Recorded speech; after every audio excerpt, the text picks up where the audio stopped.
यो भिडियोमा हामीले जाभास्क्रिप्टको थ्रुबाट चाहिँ हामीले कति तरिकाबाट डेटालाई डिस्प्ले गर्न सक्छौँ अथवा आउटपुट निकाल्न सक्छौँ त्यसको बारेमा हेरौँ। अब हामीले एउटा भनेको डकुमेन्ट डट राइट ल्यालन अथवा डकुमेन्ट डट राइटको कुरा गरेको छौँ, कन्सोल डट लगको कुरा गरेको छौँ होइन। त्यस्तै अरू के हुनसक्छ। त्यस्तै तरिकाले जाभास्क्रिप्टको हामीले जुन डकुमेन्ट छ त्यसलाई कसरी प्रिन्ट गर्न सक्छौँ। अब डिरेक्टली तपाईँले आउटपुट डिभाइससँग जाभास्क्रिप्टलाई कनेक्ट गर्न सक्नुहुन्न, त्यसको लागि तपाईँले कसरी प्रिन्ट गर्न सक्नुहुन्छ होइन, त्यसको बारेमा पनि हेर्छौँ। सबभन्दा पहिला मैले जस्तै डिस्प्ले डट मसँग एकछिन भिडियो पुग्यो होला, डिस्प्ले डट एचटिएमएल भनेर मैले एउटा फाइल बनाएँ होइन।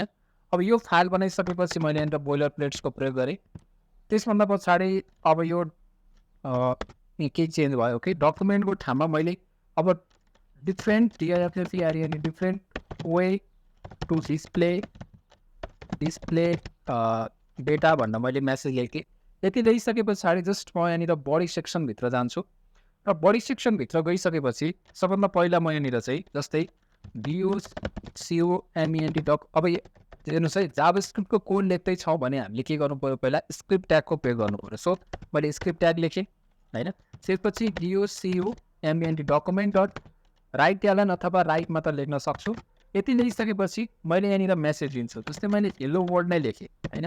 हेलो वर्ल्ड लेखेँ भने एउटा तरिका के हो, यसरी हामीले सेमिकोलन कम्पलसरी छैन, तर नर्मल्ली हामीले कोड टर्मिनेसन र रिप्रेजेन्टेसन गर्छ।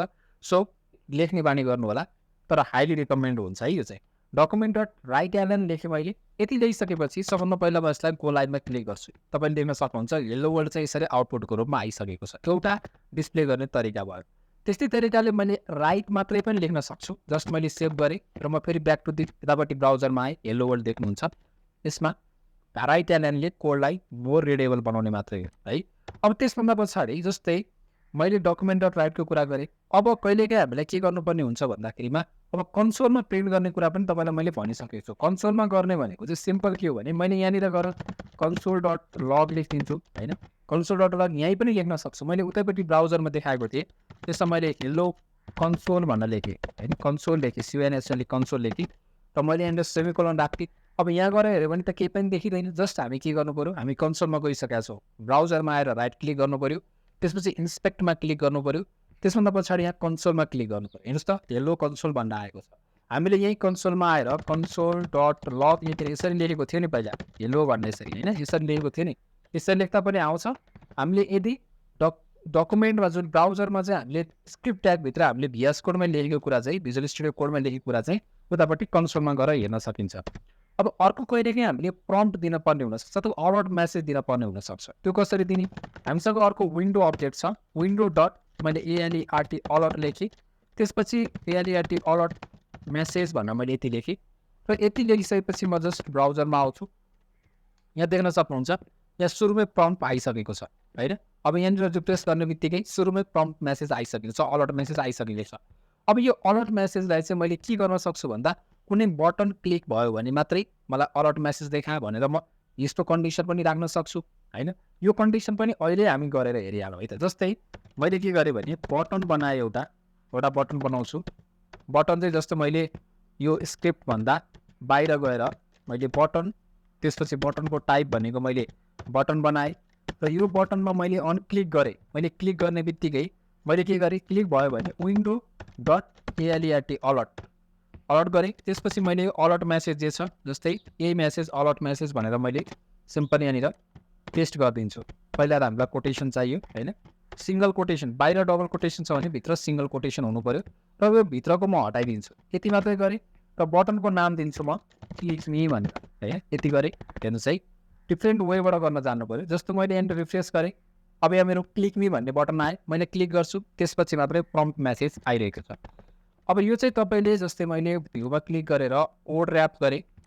ओड ऱ्याप गरिसकेपछि तपाईँ देख्न सक्नुहुन्छ अनक्लिक गरेपछि मैले कुनै फङ्सन पनि बनाउन सक्छु है। फङ्सन बनाएर त्यो फङ्सनभित्र चाहिँ ल्याएर मैले स्क्रिप्ट ट्यागभित्र एउटा फङ्सन बनाएर त्यो पनि काम गर्न सक्छु। त्यस्तो कुराहरू तपाईँले सिम्पल बुझ्नु पऱ्यो। जस्तै मैले यहाँ अनक्लिक इक्वल टु मैले अलर्ट मेसेज भनेर लेखिरहेको छु। अब यसको ठाउँमा मैले अलर्ट फङ्सन अथवा मैले कुनै ALERT अलर्ट FUNCKIN फङ्सन भनेर मैले एउटा त्यस्तो एउटा फङ्सन बनाइदिन्छु भने अब मैले यसलाई कन्ट्रोल C गरेँ। अब यहाँभित्र आएर फङ्सन बनाएर पनि मैले काम गर्न सक्छु है। त्यो कुरा चाहिँ पहिला हामीले फङ्सन बनाउनु के गर्नु पऱ्यो, फङ्सन लेख्नु पऱ्यो। अलर्ट फङ्सन भयो, मैले प्यारेन्थेसिस दिनु पऱ्यो फङ्सनको। त्यसभन्दा पछाडि अब यो विन्डो डट अलर्ट जुन थियो त्यसमा मैले विन्डो डट अलर्ट मैले दिएँ, ALERT अलर्ट जुन थियो त्यसमा मैले अलर्ट मेसेज भनेर मैले दिएँ। यति गरेँ। जस्ट यति गरिसकेपछि यहाँ क्लिकिङमा मैले फेरि क्लिक गरेँ, अहिले यहाँ केही पनि आएको छैन। यसलाई हामीले कन्सोलमा गएर हेरौँ किन आएन। जस्ट मैले इन्स्ट्रक्टमा क्लिक गरेँ, कन्सोलमा क्लिक गरेँ, window dot ALERT is not a function भएन भनिसके पछाडि यो W क्यापिटलमा छ, स्मलमा राखेर हेरौँ। त्यसपछि मैले क्लिकिङमा क्लिक गरेँ, त्यसपछि अलर्ट मेसेजेसहरू आइरहेको छ। सो हामीले के रहेछ, विन्डो अब्जेक्ट भनेको हाम्रो W स्मलमा लेख्नुपर्ने क्यापिटल भयो। सो यसरी तपाईँले अलर्ट मेसेज पनि देखाउन सक्नुभयो होइन। त्यसपछि कन्सोल डट लकको कुरा गऱ्यौँ, कन्सोल डट राइट के भन्छ document dot write LN document dot राइटको कुरा गऱ्यौँ होइन। त्यस्तै तरिकाले अलर्टको कुरा पनि हामीले हेऱ्यौँ। त्यसपछि अब अर्को कुरा भनेको हामीलाई प्रिन्ट गराउनु पऱ्यो होइन। अब कसरी प्रिन्ट गराउनु, जस्तै मैले अहिलेको लागि यहाँ त अहिले क्लिक मेरो हेलो वर्ल्ड मात्रै छ। अब यसलाई मैले प्रिन्ट गराउनु पऱ्यो भने यहाँ डिरेक्ट प्रिन्टको फङ्सनालिटिजहरू छैन होइन। सो जाभास्क्रिप्ट डिरेक्ट आउटपुट डिभाइससँग कनेक्टेड छैन भनिसके पछाडि हामीले यसलाई प्रिन्ट गराउनको लागि हामीले यहाँ लेख्न सक्छौँ डकुमेन्ट डट प्रिन्ट भनेर लेख्न सक्छौँ। जस्तै डकुमेन्ट होइन कि विन्डो डट प्रिन्ट भनेर लेख्न सक्छौँ, प्रिन्ट मेसेज दिन सक्छौँ। अब कुन बेला दिने त भन्दाखेरिमा जस्तै यहाँनिर मैले Ctrl+X गरेँ, अलर्ट मेसेजको साथसाथै मैले डकुमेन्ट विन्डो डट प्रिन्ट भनेर मैले यसरी एउटा फङ्सन बनाइदिएँ होइन। जस्ट मैले दुईवटा। अब मैले क्यान्सल गरेँ भने हेर्नुहोस् है, जस्तो मैले रिफ्रेस गरेँ, अब मैले क्लिकमा क्लिक गरेँ, अलर्ट मेसेज आइरहेको छ होइन। अलर्ट मेसेज आउने बित्तिकै यो आफै हेर्नुहोस् त प्रिन्टमा पनि गइसक्यो क्या। जस्तो अलर्ट मेसेज मैले हटाइदिन्छु अहिलेको लागि, कन्फ्युज हुनसक्छ तपाईँलाई, त्यो मैले हटाइदिएँ, यो सेभ गरेँ। त्यसपछि म तपाईँ रिफ्रेस गर्छु, हेर्नुहोस् है, रिफ्रेस गरेँ, जब म बटनमा क्लिक गर्छु त्यसपछि यो प्रिन्टर यसरी खोलिरहेको छ। के को थ्रुबाट खोल्यो, विन्डो डट प्रिन्ट भन्ने मेथडको थ्रुबाट खोलिरहेको छ। यसरी होभर गर्नुभयो भने यो मेथड हो भनेर यसरी पनि आइरहेको हुन्छ है। सो यो तरिकाबाट हामीले प्रिन्ट गर्न पनि सिक्यौँ, डिस्प्ले डेटालाई डिफ्रेन्ट तरिकाबाट डिस्प्ले गर्न कन्सोल डट लकको बारेमा पनि हेऱ्यौँ फेरि पनि। त्यसै गरी डकुमेन्ट डट राइटको बारेमा अलरेडी हेरिसकेको थियो, फेरि पनि हामीले हेऱ्यौँ होइन। सो यो तरिकाबाट तपाईँले यसरी डिफ्रेन्ट जाभास्क्रिप्टको थ्रुबाट डेटाहरूलाई चाहिँ डिफ्रेन्ट तरिकाबाट डिस्प्ले गराउन सक्नुहुन्छ। केही कन्फ्युजन भयो भने कमेन्ट सेक्सनमा कमेन्ट राख्नु होला। धन्यवाद।